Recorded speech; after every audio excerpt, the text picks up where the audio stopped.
Okay.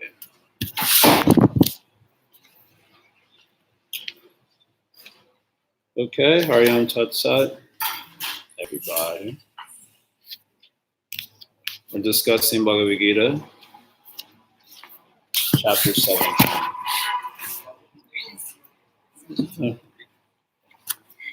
Om Agyanant Mirandasya, Gananjana Shalaka, Chakshuram Militamena, Tasmai Shri Guruve Namaha. Hello.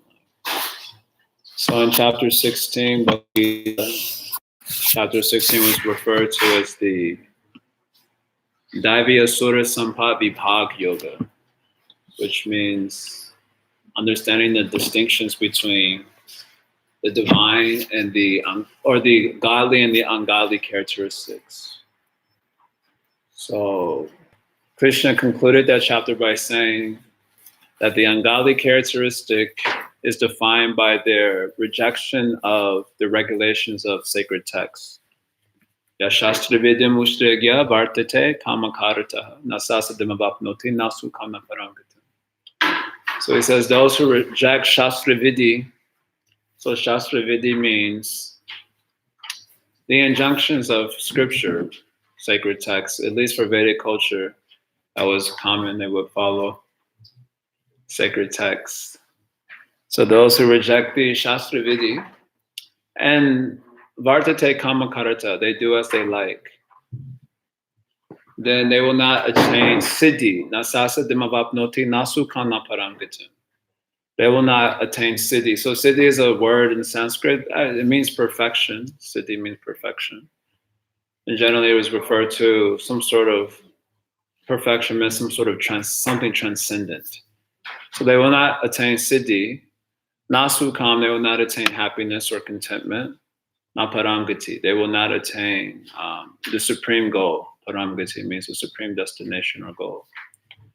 So that is his conclusion about the asuric nature, then or ungodly nature. Asura means ungodly. Sura means godly. And then commenting about the godly nature, he says, Tasma Shastram Pramanam Te Karya Akarya Vyavastita.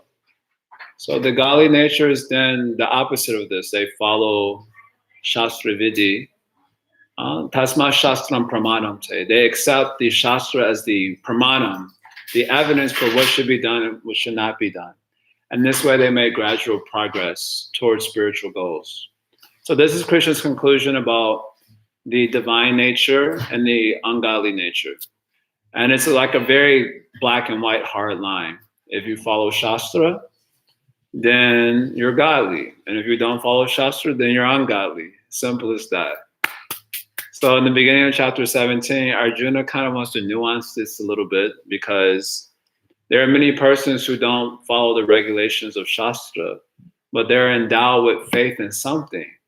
And they follow whatever that thing they have faith in, maybe even to the T, they follow it very nicely. So what is their position? And that is the very first passage of the chapter 17, 1 through 6. This is the first passage. The chapter is called Shraddha Traya Vibhaga Yoga, which means the threefold division of faith. Because Arjuna's question in verse 1 of this chapter is, what about a person who is endowed with faith? Shraddhaya Anvita. So he is endowed with faith, but he rejects the Shastra Vidhi. He's endowed with faith, but he rejects the Shastra Vidhi. Krishna, is he in Sattva, Rajas, or Tamas? This is his question. Is he in Sattva Guna, means goodness, or the goodness modality of nature, the passionate modality of nature, or the tamasic modality of nature? This is his question. So the idea here is that if you have faith in something, then you shouldn't be called as ungodly, which just seems like such a strong word to use. Or asuric. Asuric, again, it means ungodly. It's generally translated as demon, and at least in our books, which makes it even more problematic, for at least for a Western ear. I've mentioned how my own experience in processing the word demonic when I first came to this tradition. They were calling everyone demons, it seemed like. So it seems like such a hard line to draw if you don't follow Shastra Vidhi. And for Gita or for Vedanta, Shastra Vidhi means the injunctions of the Vedas. So basically anything outside the Vedas for a Vedantin is basically outside of Shastra Vidhi. So they're demonic, they're ungodly. So Arjuna is nuancing this. It's like how you can draw such a hard line. What if there is someone who is endowed with faith in something? So he's not just acting in a wanton or capricious way, but he's following something. Well, whatever he is following is not Shastra Vidhi. So he's not following Shastra Vidhi. Yeah, Shastra Vidhi Ustriga, Arjuna is saying he's not following the Shastra Vidhi, but he's endowed with faith. Is he in Sattva, Rajas, and Tamas? So Arjuna's question implicitly tends to give the idea that if you have faith in something, then you're a good person. You're like, I don't want to go as far as to say godly, because I don't want to preempt Arjuna's mind. But he wants to say that if you're endowed with faith, you're not ungodly. I think that would be harsh to say they're ungodly. So what is their actual position? So, in other words, it seems like Arjuna himself is creating somewhat of a third position. Because even for his own case, he may not be inspired to follow Shastra Vidhi for him. He is a Kshatriya, and Shastra Vidhi for him will include fighting and killing relatives at this present moment. So he himself may not be so interested in following Shastra Vidhi. But he is also endowed with faith. So what is the position of such a person? He inquires in this way. So then Krishna wants to give answer, which basically double down on what he says in at the end of chapter 16, but in a subtle way. Krishna wants to say that faith alone is not sufficient for making actual progress towards siddhi and towards paramgati. Right? So remember Krishna in 16:23, this saw up in the class, he mentioned those who reject Shastra Vidhi and do as they like, they will not attain siddhi or paramgati. Siddhi again means spirit, it generally implies some sort of spiritual perfection, and paramgati means the supreme goal. So if they reject Shastra Vidhi, they will not get that. That was his concluding point in chapter 16. So Arjuna is asking about that. Krishna is basically going to double down on this by saying that faith alone, just because you're endowed with some faith, it doesn't mean that you will attain siddhi or paramgati just because you have faith. And this actually, in some sense, is an important question because it is a question that, at least as followers of Bhagavad-Gita, or you can say followers of Vedanta, will get asked from the Western world. Well, you guys don't, follow the Bible or the Quran, so what do you think about them? Like, what destination will they get after they die? This question comes up all the time. It's one of the most awkward questions to try to answer, honestly, because people, anyway, you don't want to say, well, they're going to continue in samsara, Well, they're endowed with faith. They're following something. Okay, it's not the Shastra Vidhi of the Vedas, but they're endowed with faith in something else. So they must also attain a transcendent goal. They must also get siddhi. They must also get paramgati. And in the egalitarian landscape of the day, to suggest any other sort of conclusion will be to expose yourself as sectarian and small-minded and some sort of bigot and so on. So it's a very awkward question for any Vedanta to answer honestly. And indeed, they usually don't answer honestly. They give something that is more palatable to the ear. Yeah, everyone gets siddhi. But Krishna says something a little bit different here. He says that if you're, yes, faith alone is not sufficient for attaining siddhi and paramgati. Because what is the origin of faith in this world? That's the Krishna wants to, he zooms in on it. What is the origin of faith in this world? He uses a very important word in this section. Trivida bhavati shraddha dehina sa swabhavaja sattviki rajasi chaiva tamasi cheti tamshrina. So the faith, shraddha, dehinam of embodied souls, bhavati trivida is of three kinds. So what are the three kinds? Sattvic faith, rajasic faith, tamasic faith. And then he uses the word sa swabhavaja. This faith is swabhavaja. So swabhavaja means it is born of one's nature. Ja means like janma, jamashtami, it means to take birth. And swabhava refers to the nature that you have in this life. So you may have the nature of in this language, intellectual, the nature of a warrior, the nature of an agriculturalist or some businessman by shore, the nature of a laborer, artisan. These are natures called swabhava, or earlier Krishna used the word swadharma.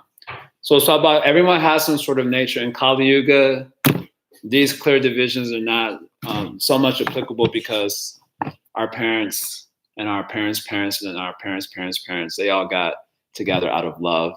So that's problematic for the nature of the children because people, in other words, in Vedic culture, they used to basically breed humanity. So they would make sure that they found someone who had a nature that matched their own nature so that the child was likely to have the same nature. And therefore you have like these sort of clear natures. And Krishna or Arjuna specifically brings up this problem earlier in Bhagavad-Gita, Varna Sankara, where people get together out of love or whatever the case may be, and natures get mixed. And so that creates confusion for the child, and the child becomes, he kind of objects to the strict cultures of that nature or that nature because he's in his own.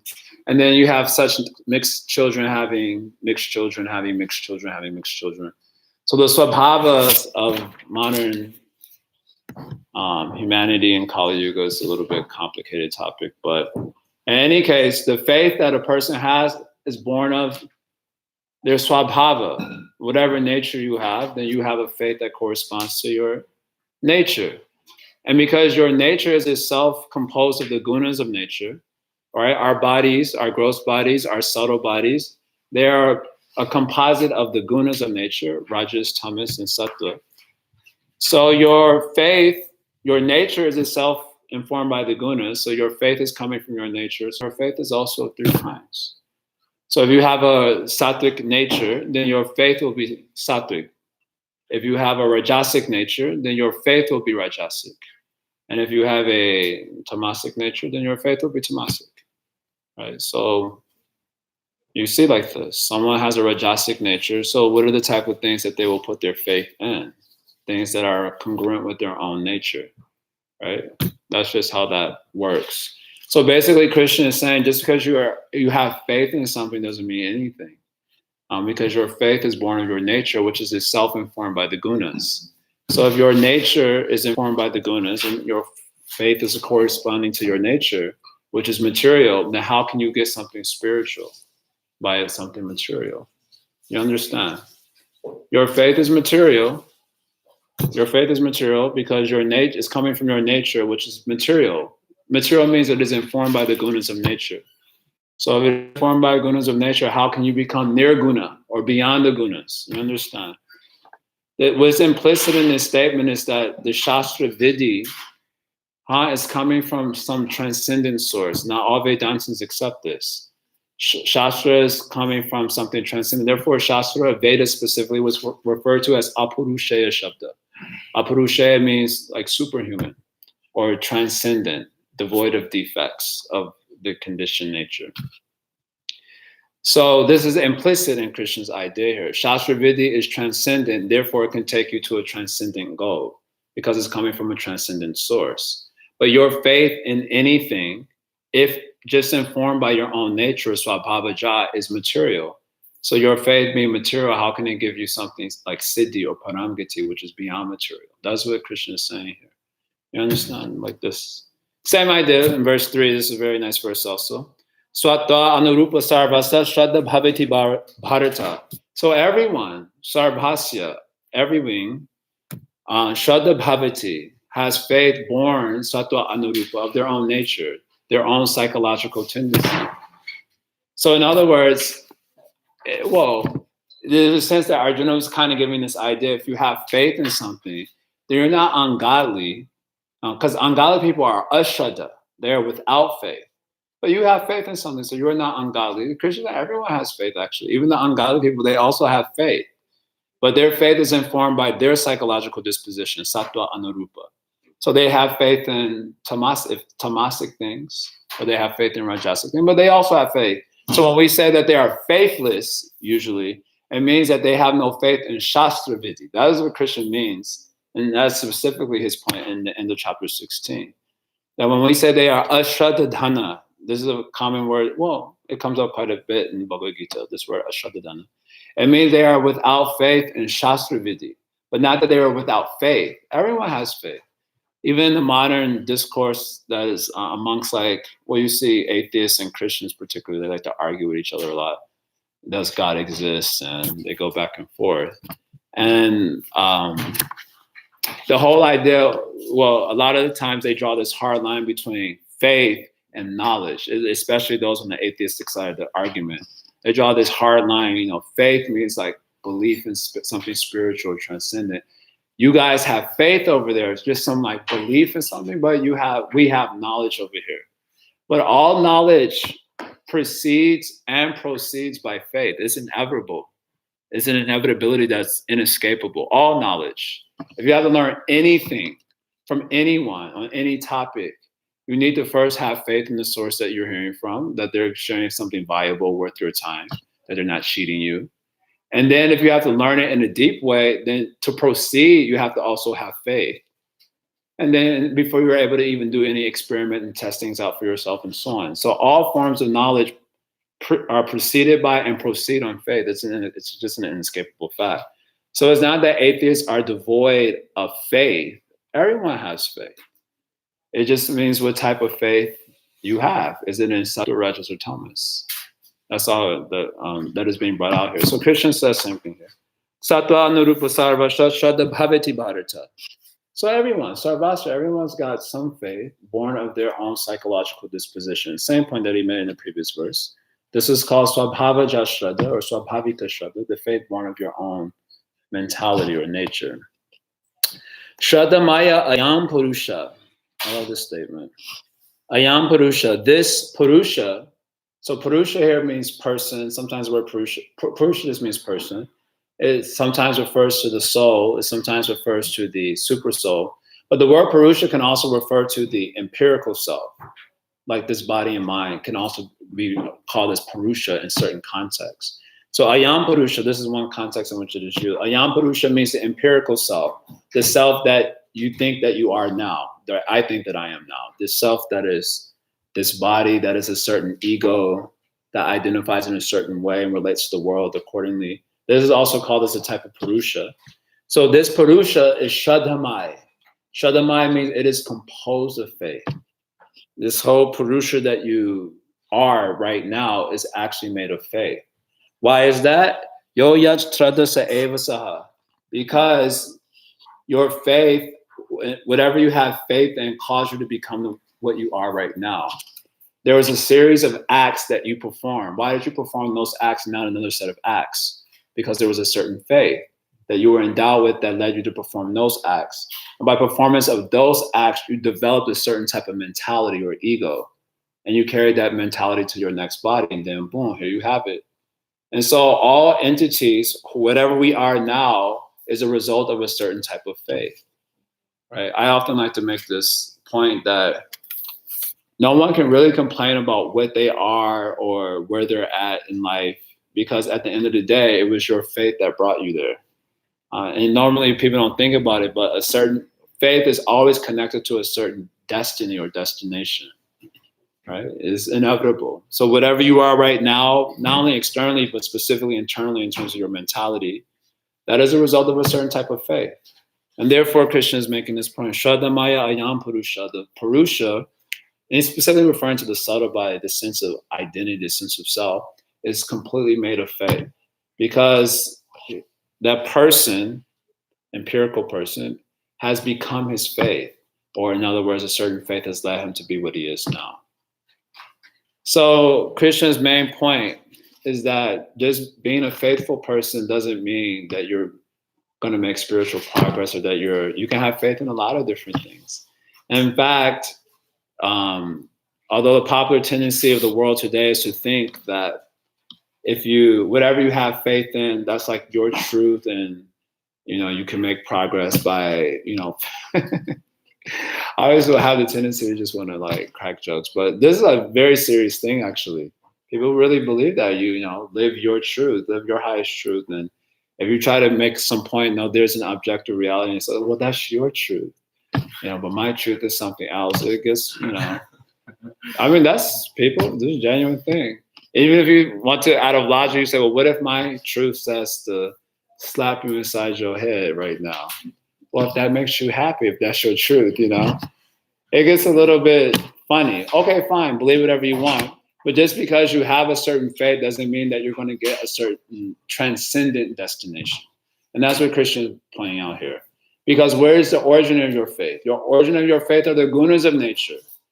So how you will transcend the gunas of nature if your faith is coming from gunas? So how do you get transcendent results? Siddhi, Paramgati, which were the terms Krishna used in the end of chapter 16. You need to have a faith that is, the term is nirguna shraddha.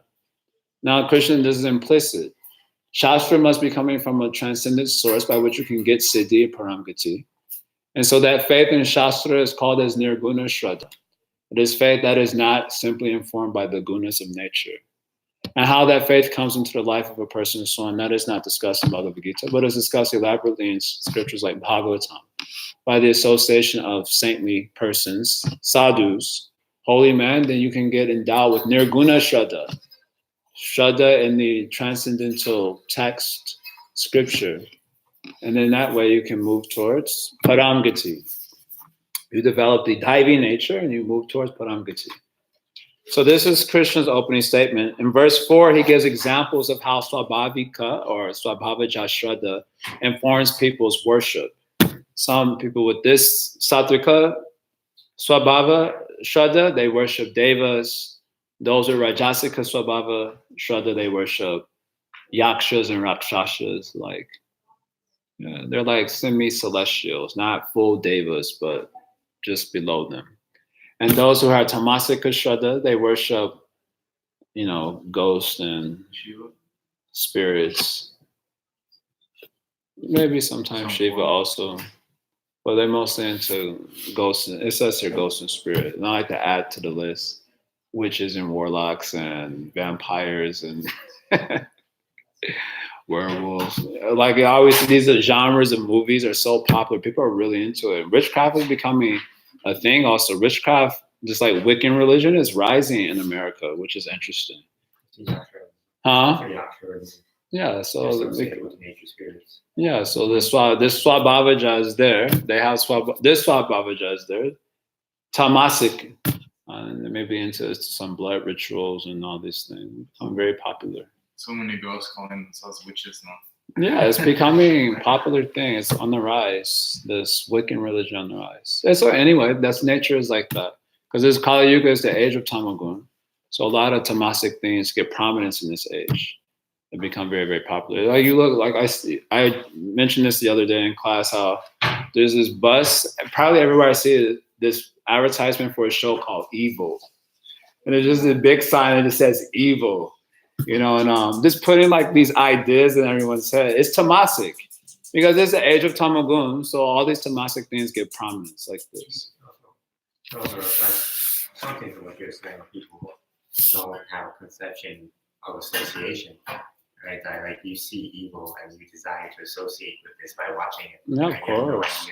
Yes. The discourse you just gave. Yes. Yeah, we're playthings in the hands of the gunas. That's why they have that picture of, you've seen the picture with the puppeteers, the gunas, and they're like the puppeteers, and I don't think they have in this Gita. And the Purusha, the soul, is just like being, we're just playthings in the hands of the guna. So sometimes Sattva is hitting you like a nice person, you're likable, affable. And then Raja Gun hits you, and then you're just like kind of like nasty, and then Thomas hits you and no one wants to be around you. It's like this. So we're just playthings in the hands of the guna. So also our faith. So Krishna gives examples of this Swabhavaja Shraddha, and then in 5-6 he kind of just double downs and gives an extreme example of someone in Tamaguna who doesn't follow Shastra Vidhi. He has like real dedication to severe austerities. And his austerities are so severe that it damages even the elements of his body. And Krishna even says, and it hurts the super soul within also. Then he says, such a person is Asura Nishchayan. He is certainly a demon. So, which is the basic point that Krishna was making at the end of chapter 16. If you don't follow Shastra, then you are Suric in your nature. So he's basically, in a roundabout way, doubled down on the same conclusion that he's given in the end of chapter 16. And Arjuna tried to nuance it a little bit, but Krishna's kind of like, no, it's basically like this. You follow Shastra, then you are divine nature. You don't follow Shastra, then you are demonic nature. So then your faith is demonstrated. in so many ways. So basically, starting from verse number 7 all the way up to chapter 18, verse 39, Krishna gives different ways how this faith more or less becomes demonstrated. And he begins with the foods that we eat. Our faith is demonstrated by the type of foods that we eat. And he's not talking about specific foods like in the Middle Eastern traditions, you can't eat this or you can't eat that. It's like a very specific thing. He's talking about general categories. Foods in sattva have a certain nature. Foods in rajas have a certain nature. Foods in tamas have a certain nature. So when you're endowed with a certain faith, you will eat foods that are congruent with your faith. Right? That is natural. You will perform yajna. So then Krishna mentions 3 types of yagyas that are done. Well, he mentions how these yagyas are performed. Yajna means the Vedic ritual. So different types of Vedic rituals, but you'll perform those rituals in a very specific way according to your faith. Then he mentions austerities. Well, I guess I should mention the passages of verses, but so in verse 14 through 19, he mentions the different types of austerity. First, he talks about austerities of the body, austerities of the speech, and austerities of the mind. And then in 3 verses, according to your shraddha, how you will engage in these austerities. And then finally, he mentions charity. So these are the 4 things he covers in this chapter. How your faith is demonstrated through your food, through your ritual, how you perform your ritual, how you engage in austerity, and how you give charity, if at all. So these things will demonstrate your faith. For example, just to give an example, because the theme is more or less the same, if you are in Sattva-guna, then you perform yajna because it's the right thing to do, because Shastra says to do it. And the spirit of detachment without desiring the fruit of the action, which is very similar to the karma yoga idea that we heard earlier in the first 6 chapters. But if you're in rajas, when you perform the rituals, because you want something in return for the ritual, whether it's some money, a good wife, or a husband, as it were, or children, or something like that. You want something in return for the performance of the yajna. Same with charity. You give some charity because I'm supposed to give charity. That is a huge part of any civilized culture, to give charity. So if there's charity, you have to give it to the right sort of persons, and because it's your duty. There's persons who give charity because they want something in return, or they want to get recognition for giving charity. So that's rajasic. And this way, Krishna will categorize how we demonstrate our faith in these different activities: food, yajna, tapas, austerity, and dana, charity. Then he concludes the chapter with, interestingly, it kind of comes out of the blue in one sense, with a description of Om Tat Sat in verses 23 through 27. He talks about what is the meaning of Om Tat Sat. Because Om Tat Sat was used in the performance of any yajna and the performance of any austerity or in the giving charity. This phrase Om Tat Sat was used to further sanctify the action. So you give some charity, Om Tat Sat. You see Prabhupada, he was signing letters off Om Tat Sat. And in the Vedic ritual, whenever some performance of ritual is done, Om Tat Sat would be used. So Krishna talks about this Om Tat Sat basically represents Brahman. Basically these are different nomenclatures for the absolute reality. Of course, Pranava being very famous, Pranava mantra is Omkar. So Krishna himself says earlier in the Gita, Pranava Sarvavedeshu, that I am the sound syllable Om in the Vedic mantras. That is very famous. Tat is also very famous. Sat is also very famous. So these are all nomenclatures that denote the absolute reality. So it gives a sense basically by chanting of the name of the absolute reality, or the mantra that indicates the absolute reality, then that activity becomes further sanctified. Om Tat Sat. So Krishna doesn't give much elaboration about this, but this is basic idea. Om Tat Sat. Then he concludes the chapter, verse 28, a very important chapter. Having denied the importance of faith alone as a criteria for progress, in the last verse he makes a kind of the opposite point, that if you perform any activity without faith, then it's useless. So that's a very important verse of the chapter also. He says here, Ya ashadhaya hutam tatam tapas tatam kritam chaya. Asat ituchate parta nachata pretano iha. So anything done as sacrifice, charity, or penance Again, that's what he's been talking about, yagya, tapas, dana in the chapter. But it is done without faith in the supreme Osanaprita is asat. Asat means temporary, impermanent, or sometimes it's translated as useless. It is called asat and it's useless both in this life and in the next. So sometimes people perform acts without any shraddha in them. That happens to, for example, children who grow up in a particular religious tradition without having spent time understanding it. So they just do it without any real commitment to it, without any understanding of it, without any sarabhavena about it, without any feeling for it. So as the Krishna saying, it's useless. This will not produce any results. Because ultimately, if you want, especially if you want the result of siddhi and paramgati, like a spiritual perfection, it's going to require an intense amount of shraddha in such an objective. Otherwise, how you continue? There are so many obstacles that come, not only externally, but internally, obstacles are coming. So if there isn't shraddha in the objective, how you will continue to pursue it, it will be impossible. And so you're basically wasting your time until some catastrophic event happens and then you just give up your religion. And that's what happens to a lot of people. They have no faith, but they kind of go on with the ritual of, let's say, going to church or chanting or whatever it may be. And then some catastrophic event happens and then they leave. Because whatever they were doing may have been without faith. And so it is useless. Or you can say it another way, that faith has to be nourished also. Otherwise, it can become weak. And then you kind of come toward the Ashraddha level more and then finished. So that ends the chapter, which is called Shraddha Traya Vibhaga Yoga. So the divisions, the threefold division of faith. So Krishna's talk is mostly on this faith and the role of faith here. And then, of course, how that faith is demonstrated. So I made a questionnaire, mostly just on the questions around faith. The other questions are like, what are the three types of foods and the three types of yagya, the three types, but I didn't bother making questions for that. You just read it and it's obvious, self-evident. But more the understanding about faith and swabhava shraddha versus nirguna shraddha. This understanding is most important in this chapter. What is the distinction between those two? Okay, are there any questions about this? And or any comments? Anyone wants to say anything? You understand subject matter? I did want to share this a little bit later.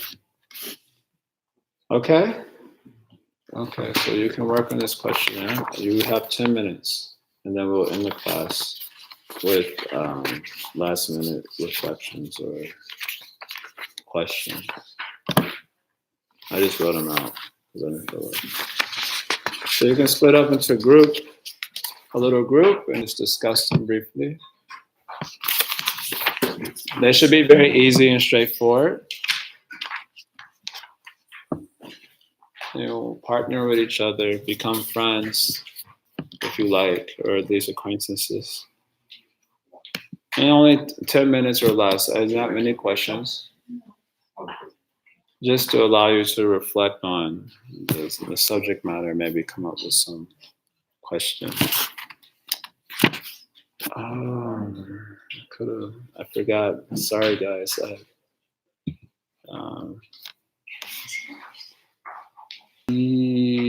See, I already asked for questions. Ask them in 5 minutes. We will do a group thing together. We will do questions at a time.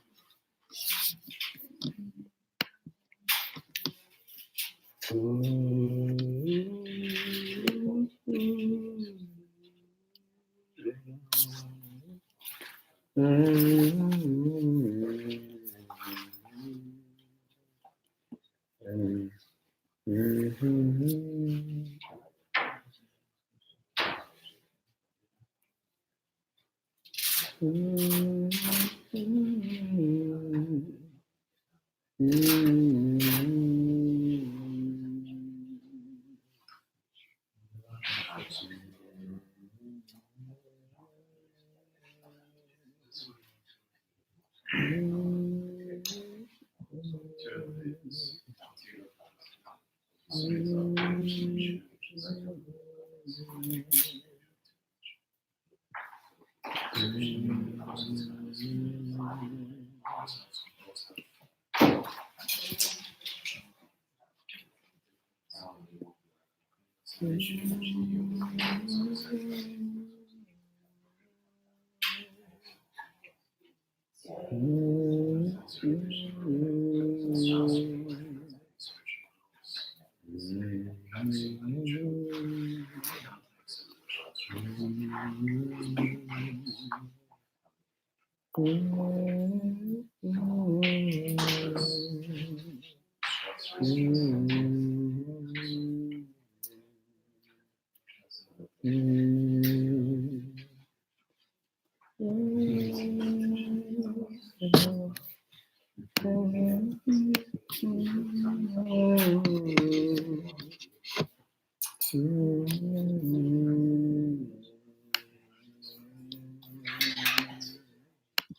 the first one, what was Arjuna's question?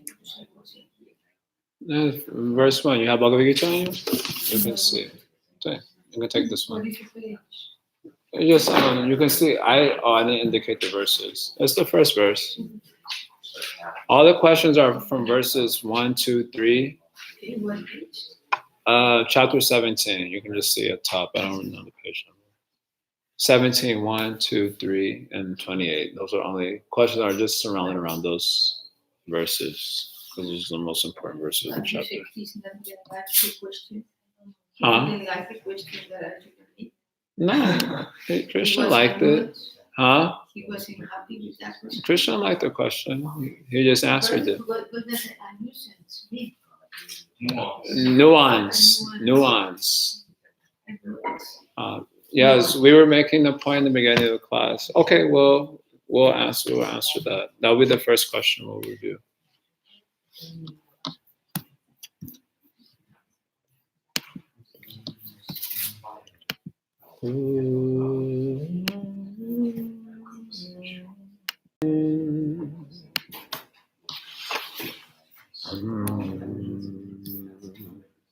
Ambudanjandrani Nindiganti Dambara Kunkumodadarika Vidyu Damshudikavangara Shimadanga Charchitandu Pitanakchandana Sangridas Dostume Sabalavindra. Someone in the group Yeah. or like a more specific definition of sastra. And then scripture. Okay. That's not satisfying enough. There's the scripture, yeah. Hari.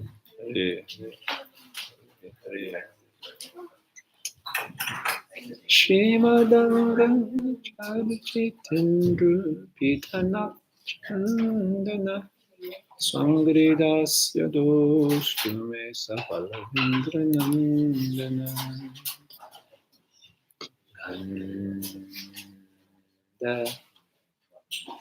Tandavati Panditanda Jeshakundas Chandra Padma Chanda Karya Danashamandala Balavishnu Bharati Tatma Kuda Bhava Bandana Sangridasya Dostume Sabalavindra Nandana Swangri das dostume Sabalavindra Nandana Swangri das dostume Sabalavindra Nandana Nantyonavya Rupavesha Vandakeli Cheshtita Kelinarma Sanarmadhai Mitrabnanda Veshtita Sriya Kelika Ananam Shunya Chatandra Sangrina Sanestum Okay, ding ding ding. Let's check in.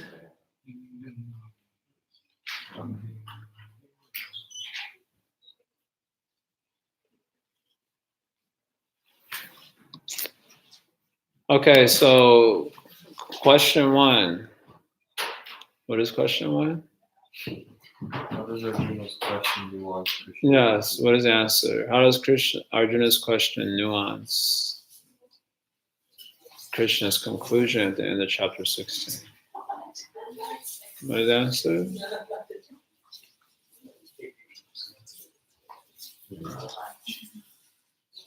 Okay. So, I mean, you began your speech with it, how you perceived the answer to this question. You said that Arjuna was basically looking for a sort of other path or a way out. Krishna was saying it's this or that. Right. You're saying, what about that guy? Right. You understand? Krishna's been made very black and white. You follow Shastra, you're godly. If you don't follow Shastra, you're a demon. Arjuna's like, whoa, slow down. But if you have faith, so you're not just acting crazy, you have faith, you're following something, but whatever you're following is not informed by Shastra Vidhi. Some other thing you're doing. So Arjuna's finding like there's another person that's involved. There's not just black and white. Of course, Krishna's answer more or less doubled down. It's like, no, it's more or less black and white, but Arjuna's question is nuancing it a little bit.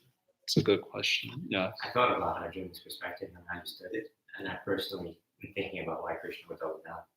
I saw it in terms of time, right? So maybe right now you are generally a good person, but as you said, we're always changing. Yeah. So if you're not associating with a particular thing 3 years from now, will you still be that good person, or will you not going this way? Yeah, you can think of it because in time the gunas change. So if your faith is sattvic, then you'll be a good guy. But in time, you'll become rajasic or tamasic, and then you'll be a jerk and do sinful activity. So therefore, it ends up being black and white inevitably. So it's inescapable. Only way you can escape it is if you're actually transcending, and that's only possible if you follow Shastra, which means you need Nirgun Shraddha for that. At least Vedantins think like this, most of them. Okay, with the second question, does that answer the question? That was question 1. So, yeah. So Krishna made it black and white. Arjuna's saying that it's not so black and white. There's a little bit of a gray here because someone is not following Shastra Vidhi, but he has faith. So what is his position? So that is the nuances there. Okay, next question. What is next question? What is the original material faith? Yeah, what is the origin of material faith? What is the answer? It's born of one's own nature. Yes, it is born of your nature. That is the answer. And what is the next question? What does Krishna mean that a person is composed of faith? Yes, what is the answer? Because according to one's faith in a particular guna, one acquires a certain type of body and sort of body. Yes. You become whatever you are, especially inside, because you have some faith that led you there. Right? Like now, you think inside that you are a jujitsu warrior.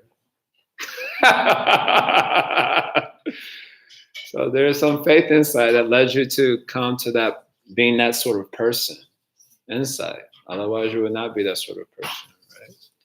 And you and I, the artist type, Daniel also, he's an artist type also, to some degree. Less degree, but. So as artist type, as artist type, we have some sort of faith, previous life also, and this life also, that led us to becoming the type of person we are inside now. So therefore, you are composed. Basically, you're composed of your faith. Whatever you are now is more or less a demonstration with the type of faith that you have, or at least had. Right? So that is the meaning of Shraddha Maya Ayam Purusha. So we are what we think? We are what we think we are? If we think we identify ourselves with this, that's the person that we are? Yeah, I don't know if that's always true, because sometimes people think that there's something that they're not. This is a very big problem in modern age. Some people think that they're cats. And some people think that they're a different race. I have that issue personally. And some people think that they're a different gender than their biological body. So sometimes you can think that you're something that you're not, like, let's say physically, but you can also think that you're something that you're not mentally also. In your mind, you may be something to yourself, but everyone else looking at you can clearly see that you're something different than what you're claiming yourself to be. Sometimes there can be that cognitive dissonance where or just like a lack of self-awareness. So what Krishna is saying here more is that you are whatever your faith is. Basically, you are your faith. And you may not always be able to identify what that faith is if left to your own thinking about it because of limitations in your thinking power and so on. But you are basically your faith. And it's just, huh? It's a fine line between your faith, what you believe, and what you think. Right? Yeah, for sure. Whatever you think is definitely going to have faith as a foundation of it. But because the mind is such a complex machine, you think a lot of just random thoughts. But the ones that become the most prominent in terms of your nature, there's a basic demonstration of it, like you can say the core faith. Just like I think a lot of stupid things, and sometimes I think some reasonable things also throughout the day. Like so many thoughts are going through the mind. But then what becomes my actual nature and the things I act upon and things that I express, that is an expression of my actual Shraddha. And that may be just, I'll give it really just an easy example how this plays out in spiritual communities. We all basically have faith in Shastra to some degree or another. Like, yeah, Krishna's Bhagavad-Gita is nice. And so that's like we have that faith to some degree. But we also have this faith that sense gratification is going to make us happy. It's like a very profound defect. And even though we may criticize it, like sense gratification just leads to misery. When it comes to our actual actions, we demonstrate the faith that by pursuing sense objects, we will be happy. It's inevitable. Whenever you have, just like this afternoon, we had ice cream. And why did I buy the ice cream in the first place? Because I thought by buying ice cream, I'll be happy. But it's like a person who says, I don't believe in anything. No, that is also belief. Then you can ask them, do you believe that? But I don't believe in the Shastras. Well, But all the actions, they are aligned with the Shastras. No, that won't happen. No? No. Because you're ignorant. If you don't believe Shastra, then you're not reading Shastra, you're not hearing Shastra, how their actions will be aligned with Shastra. Maybe some actions will be incidentally be aligned, but not that they're consistently in line with Shastra. Or else, from some previous life, some scar is there. And so their actions are aligned because of previous imprint is there. But not generally. Huh? That would be a huge exception. It's not likely to happen. So that's just the way a cookie crumbles. Okay, next question. In light of this revelation about faith, why then is Shastra required for attaining spiritual goals? Yes. Or what is the axiomatic truth? So basically, all Vedantins accept something about Shastra that makes it a prerequisite for actually attaining spiritual goals. And what is the answer? Because what are you thinking, huh? Because it is transcendental and coming from the Yes, that is the answer. Because your faith in something is coming from gunas. So how you will become nirguna by following that. By following whatever you believe in this world, whatever it is, you will not become nirguna by that because that faith is coming from gunas.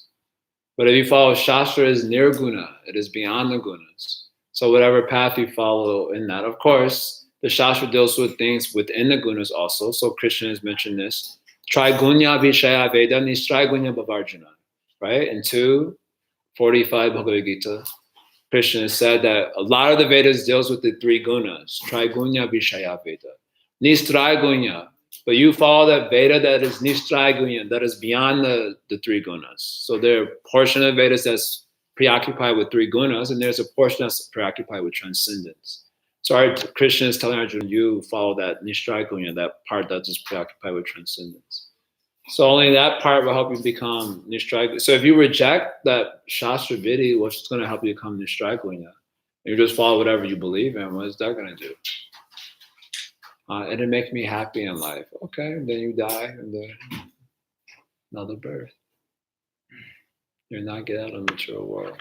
So that is the point there. Shastra is apurusha. So all Vedantins accept this point, that Shastra is apurusha. Some of them believe Shastra comes from God. Some people just think that it's just transcendent, not coming from God, but it's transcendent. But they all believe that it's transcendent. So if you want a transcendental result, you have to follow Shastra Vidhi. And that faith in the Shastra is called Nirguna Shraddha. Faith that is Nirguna, that is beyond just the gunas. Okay, last question is there? Was that the last one? What is it? Although faith alone is not sufficient for spiritual progress, why is faith an indispensable element of progress in anything? Yes. Like a car, faith is based in material life. Yeah. And so, in order to pursue spiritual life, you need serious faith in order to find the material faith. Yes. If you don't have faith, you cannot do anything actually. I had one friend, I was in Kali, one friend was saying that there's something more fundamental than faith, because I was saying faith is fundamental no matter who you are and what you are, faith is fundamental. Because Krishna is saying this thing here. So I was quoting these verses also from Bhagavad-Gita. And he said, there's something more fundamental than faith, and it's doubt. Because I don't have to believe in anything. I can just doubt everything. And I said, do you believe that? And he was getting frustrated with me because he thought I was being overly simplistic. But I was saying, no, even that you have faith in your doubt, you have faith in your skepticism about everything. That is also a type of faith. So I was saying, faith is inescapable. It's just very fundamental to our existence. So if you follow your doubt, that process of doubting, that means you must have some confidence. Otherwise, you will not follow that also. You don't perform actions that you don't have faith in. That's also not possible. For example, if you have doubt, which means the kind of opposite condition of faith, you have doubt that the pilot is competent enough to fly you from one location to another because you saw that he's getting on the plane, he looked a little intoxicated, you have overheard him talking with one of the stewardess that he just broke up with his girlfriend. And you see him get on the plane, you're like, oh, is there a standby for the next flight? Immediately, if there's any doubt, you will not get on.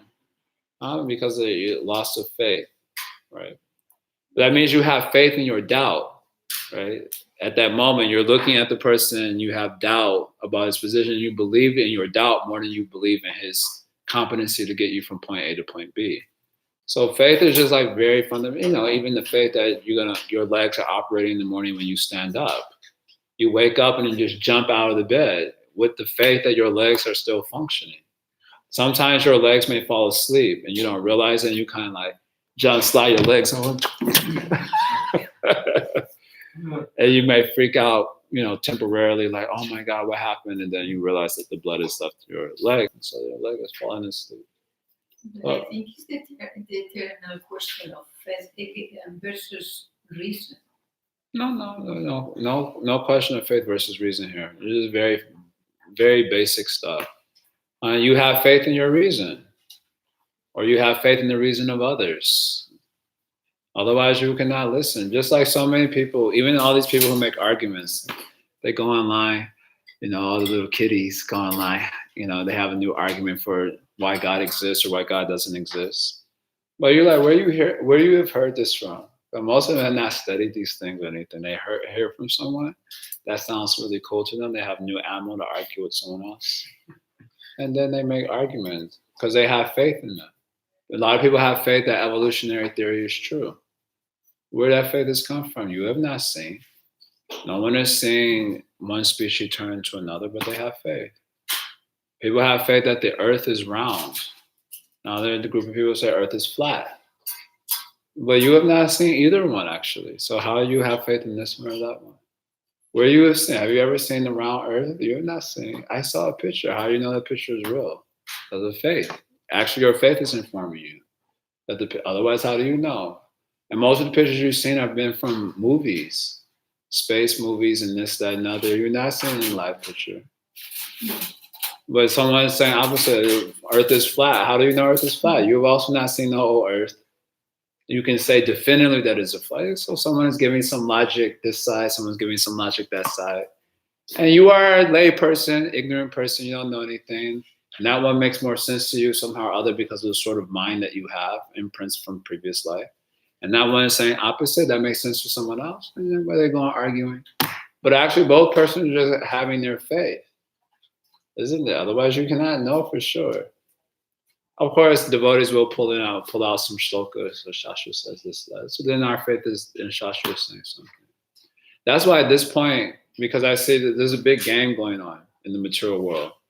Because you don't know what is what now, especially because everyone has platform for speaking. So you don't know what is true, what is not true. It's a very bewildering situation. So I basically came across a documentary, which I'm not going to tell what it is, but last year that really blew my mind about some of the stuff that we grew up on believing, certain historical events and so on. And after I watched that movie, it really put me in severe doubt about the veracity of anything that I've learned in school, like any history, any sort of knowledge and so on. So having seen that, I came to a conclusion that I don't care how crazy it sounds, if it's in the Shastra, I believe that. If they say that the earth is being held up by 4 elephants on each corner, then the earth is being held up by 4 elephants. I was like, I don't care how crazy, because these people are cheating us out here. I don't know who has got the genuine thing. So I'm going to put my faith in Shraddha, in Shastra, and the professors of the Shastra who have very exemplary lives. Srila Prabhupada, Srila Bhaktisiddhanta, Jiva Goswami, Srila Rupa Goswami, Siddhanta Goswami. So I don't care how far out they mention something. I don't care how crazy it sounds. I believe it. I'm just going to take it for granted because it is. I see this is a big game. Actually, you're just trying to win the faith of people. Because most of the people, you cannot know so many things actually from our limited position. We are very finite. So how much you can know from where you're standing right now? People say, "Show me." If it is true, show me. But you are just a cockroach. In terms of the big universe, what you will see you cannot see the past. You cannot see you have so many beliefs about the past. But why do you've not seen it? How do you know it is true? Well, there are historical documents. How do you know that is true? I'm just saying faith is a very fundamental element in all these. People don't think about that part because they say, well, there's logic, this was confirmed. But how do you know that was confirmed? Who has said that it was confirmed? Well, these people who are experts in the field, how do you know they are experts in the field? How do you know they are not cheating? I mean, I can go on like a child. You could say it's somewhat childish, but like a child, in innocence, you can go on pressing that question. And at a certain point, you will come to the point that there's a certain fundamental faith that's informing, and that plays a huge element in actuality. It's a big game, actually. And so the devas are on one side. The devas are the godly people, demigods, and the asuras are on their side. Why this thing never gets old in the movies? Good versus evil. It never gets old because it's the eternal story in the material world. The devas versus the asuras. And the general mass of people are just like normal laymen. They don't know nothing. They just get manipulated. And the devas are sometimes winning, and the asuras sometimes winning. And they're just trying to capture the faith of these people. And if you capture their faith, then the people will become more demonic. If the asuras win, people become more demonic. If the devas win, then the people become more godly. But it's not like people are making decisions just because everything is like fully logical. And most of us are creatures of emotions, after all. There's only a few thinking persons on the planet. I guarantee you right now, only a few people who think like super deep. And the rest of us, we're kind of formed by our different faiths, and we're just kind of shuffled around by material forces or by people and their writings and their influence.